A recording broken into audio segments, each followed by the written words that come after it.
প্রিয় লালমোহনবাসী, লালমোহন এবং তজুমুদ্দিনের প্রতিটি মানুষকে আমি গভীর ধন্যবাদ এবং কৃতজ্ঞতা জানাচ্ছি বিপুল ভোটে আমাকে বিজয়ী করার জন্যে।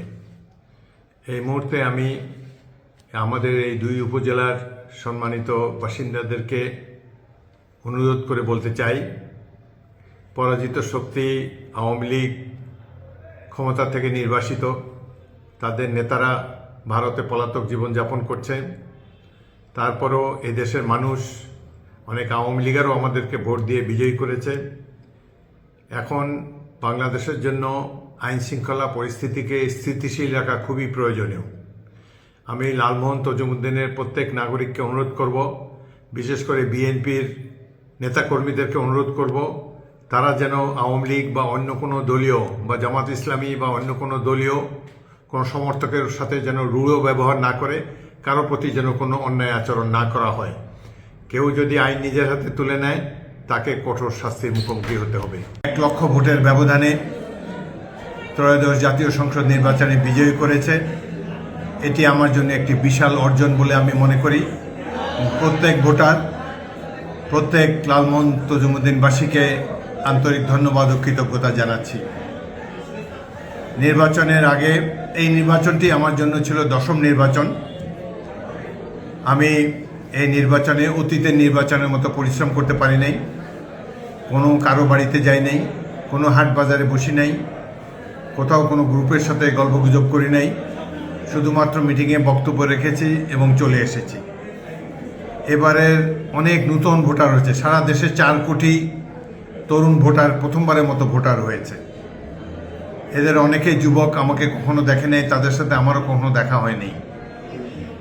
তারপরও তরুণ, যুবক, বয়স্ক সবাই আমার উপরে আস্থা রেখেছেন, সেজন্য আমি অত্যন্ত কৃতজ্ঞ সকলেরই কাছে। আমি নির্বাচনী সভায় বলেছি যে আপনারা আমাকে দেখে ভোট দিবেন। আমি লালমোহন তজুমুদ্দিন থেকে দুর্নীতির সকল শিকড় উপড়ে ফেলার চেষ্টা করব। লালমোহন তজুমুদ্দিনকে মাদক মুক্ত করার চেষ্টা করব। কোনো মানুষের উপর কাউকে আমি অত্যাচার করতে দেব না। আমি এমপি হিসাবে শপথ নেওয়ার পর আবার আপনাদের মাঝে ফিরে আসব। আপনাদের সাথে সরাসরি আমার যোগাযোগ থাকবে। আপনাদের কারো কোনো অভিযোগ থাকলে আমাকে বা আমার প্রতিনিধিকে সরাসরি জানাবেন। আজকে সারা বাংলাদেশে ভোটাররা যেভাবে ভোট দিয়েছে, আমি বাংলাদেশের প্রত্যেকটি নাগরিককে স্যালিউট জানাই। বাংলাদেশের ভবিষ্যৎ অবশ্যই উজ্জ্বল। যেই জাতি এই ধরনের সুষ্ঠু নির্বাচন করতে পারে, কোনো কেন্দ্রে, কোনো আসনে কোনো ধরনের গণ্ডগোল ছাড়া, বিশৃঙ্খলা ছাড়া একটা সুষ্ঠু নির্বাচন অনুষ্ঠিত করতে পারে, সেই জাতির ভবিষ্যৎ নিশ্চয়ই উজ্জ্বল।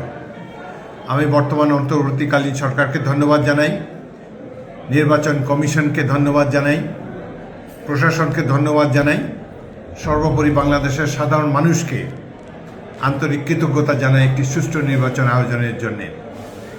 জনগণ সবচাইতে বড় শক্তি, জনগণের উপরে কোনো শক্তি নাই, সেটি প্রমাণিত হলে এই নির্বাচনে।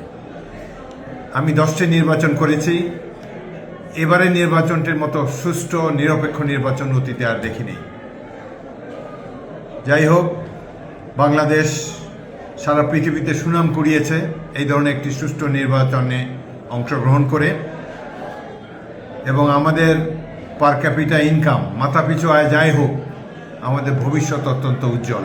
আমরা যদি ঐক্যবদ্ধ থাকতে পারি, স্বাধীনতা সার্বভৌমত্বকে সুসংহত করতে পারি, এবং সর্বোপরি শহীদ রাষ্ট্রপতি জিয়াউর রহমান এবং খালেদা জিয়ার জাতীয়তাবাদী রাজনীতিকে ধরে রাখতে পারি, ইনশাল্লাহ বাংলাদেশ অচিরেই একটি সমৃদ্ধ রাষ্ট্রে পরিণত হবে। প্রিয় দেশবাসী, আসসালামু আলাইকুম। সবাইকে অসংখ্য ধন্যবাদ।